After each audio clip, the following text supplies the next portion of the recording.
Hello, friend, and welcome back to the next installment of this journey where we begin to dive in, where we take our first look at the activation sequence, where we learn the activation sequence is about learning how to ground ourselves on the physical plane.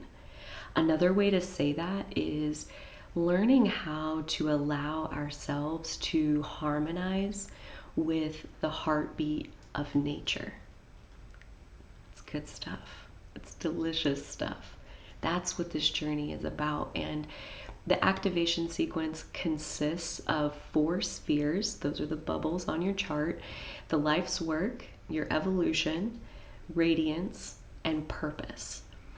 Those 4 spheres are connected with 3 different pathways: the pathway of challenge, the pathway of breakthrough, and the pathway of core stability. So, those are the 7 pieces that we will cover over the activation sequence videos. Again, I'm piecing it out so that you can easily take it in one digestible chunk at a time. The point is not to hear all of the things. The point is to contemplate. So as these conversations bring things up in you, I would also love to welcome that you're welcome to email me in wanting to share those contemplations or having an outlet. If that feels nice and helpful, you please go for it. The activation sequence is made up of our 4 prime gifts. This is where we see a nod as well back to human design, which is a lot in the foundation of the gene keys and what the gene keys is all about. The 4 prime gifts, which is to say our 4 bubbles on the activation sequence, those are the same thing in human design as your incarnation cross. So if you're familiar with human design, if you're familiar with your incarnation cross, studying your incarnation cross and studying your activation sequence, that's like saying you're studying the same thing. It's telling the same story just in 2 different languages. So that's just a fun little factoid for you. And in the rest of this video, we are going to cover the first pathway, the pathway of challenge. It is one of my most favorite pieces of the Gene Keys chart as a whole. The pathway of challenge. So this pathway connects the 2 spheres, your life's work and your evolution. And when we look at your life's work and your evolution and the gene keys that you have activated in your profile, those gene keys were activated by the placement of your astrology sun sign in the case of your life's work and your astrology earth sign for your evolution. So that's where that's coming from. So again, saying that you're going to study your life's work is the same thing as saying that you're going to study your sun sign in astrology. Those 2 things are essentially the same thing. Another way to look at kind of 2 different windows into the same house. Same exact thing for the evolution sphere of your profile. This is the same thing as our earth sign in astrology. And most of the time, natal chart technology that you find free on the internet, they usually don't show you your earth sign on your natal chart. So if you're not familiar with the earth sign in your natal chart, that could be why. But you can keep it in mind as far as like the earth is always opposite to the sun. So I'm a Gemini sun, I'm always a Sagittarius earth. They move in an axis, the earth and the sun. They are always opposite to each other. So our sun sign is opposite our earth sign, meaning our life's work is opposite our evolution. So this is a really fun dynamic where we have 2 opposite energies pulling us in 2 opposite directions. And how does one reconcile being made of 2 completely different things? Am I this one or am I this one? You're both. It's maddening. The pathway of challenge is meant to be maddening. It is actually answering the question, how do we ground our divine light into the physical plane? Because our sun sign is that divine light, but all by itself, it's ethereal, it's non-physical, it's an extension of source energy, which is to say it's an extension of the part of us that is still non-physical. Our sun sign, it's very nebulous. And it's always opposite our earth sign. That earth sign is the how.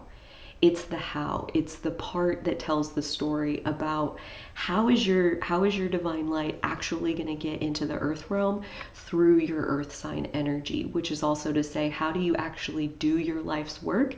You do your evolution. And the more you do your evolution, the more you transform the shadow pattern of your evolution, the more your life's work will come to the forefront for you to be able to do. How do we ground our divine light into the physical? We embrace the pathway of challenge. We embrace the pathway of challenge. We talked a little bit in the last video about how challenge is, it's just part of life. It's the darkness. And when it comes to evolution, evolution has two parts. It has the darkness and the light. It has the spark and the resulting fire. And so without the darkness, there is no light. And that is to say, basically, challenge is never going away. And especially these first two shadows, the life's work shadow and the evolution shadow, these two shadows link together to form our unique pathway of challenge that will, until the day we die, give us a reason to wake up in the morning. It'll give us the next layer of growth and the next layer of growth and the next layer of growth. And when your challenge isn't challenging anymore, that means you're ready for the next layer of growth. And so the next layer of the challenge is right around the corner. That's the simple fact of life as far as what my experience has shown me. And so learning to dance with the pathway of challenge is the real trick. And again, that requires that we look at these shadow patterns within ourselves, things that maybe are the reasons we like ourselves the least sometimes, or what we feel like is the worst thing about us. I'm just so self-centered. I can't listen to somebody to save my life. Like, this was my old story. This is how I used to think about myself. And then I find out that this shadow of my life's work is called vanity. Self-obsession, pure and simple. That's the shadow of my life's work. And I used to hate myself for how self-obsessed I am. And turns out it's the reason I'm here. It's what I came to do, is be self-obsessed and find how to get the good out of it. What's the gift in that? What's the gift in that shadow? That's what my life's about. It's delightful, which is my purpose.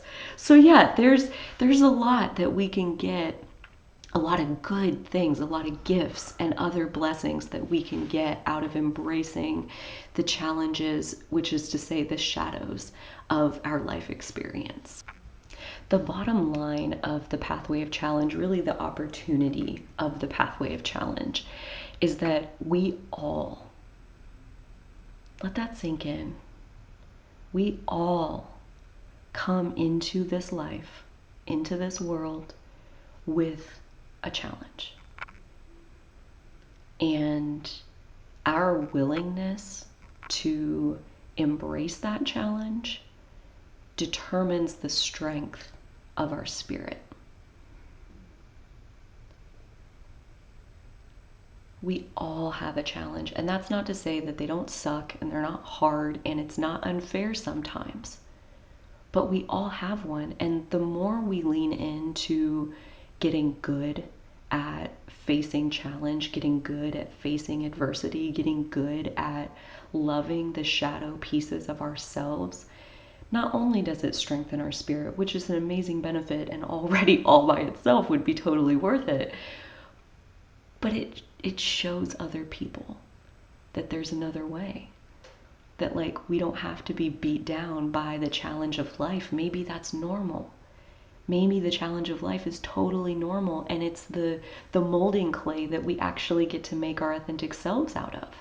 The way we make choices in the face of those challenges, that's where our authentic self gets to come to life. or so I believe. I'd be very curious, what do you believe?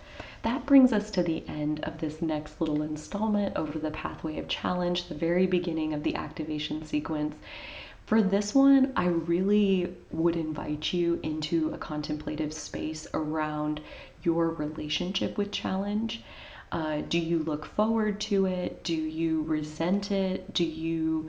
What's your short-term relationship to it versus your long-term relationship to it? And by that I mean, like in the moment I feel like this usually, and then as I have time to sit with it, I usually come over here and I can see that you're right, it's a good thing. In the moment, I still want to blame and cry and throw my hands up in the air and ask, why have you forsaken me, God? But then I remember that we're the creator of our life, and you're right, I do come back over to here where the challenge gives me an opportunity of some sort. So again, it's not right or wrong, it's just exploring our relationship that we have with challenge, and possibly any of the resistance that we have around it, or any kind of like sneaky expectations where maybe we're thinking subconsciously, my life should be easier than this. That's one that gets a lot of people, myself included, that like, why is this so hard? And feeling like you're the one that has the hard life. And again, I want to throw out there, and I would love to hear your opinions on, what if it's like this for everyone? What if there is a struggle or a challenge just in being alive? Just in, we're diving in a little bit here to my own personal spiritual beliefs, but like just in having to leave our source to become partly physical. So now we're only partly non-physical, and to have that gap between us and our source is painful. What if that's the challenge of, we're human, and in that humanity is challenge? I would love to hear your thoughts. Thank you so much for being with me on this journey. It is my honor to be your guide, and I'll see you on the next one.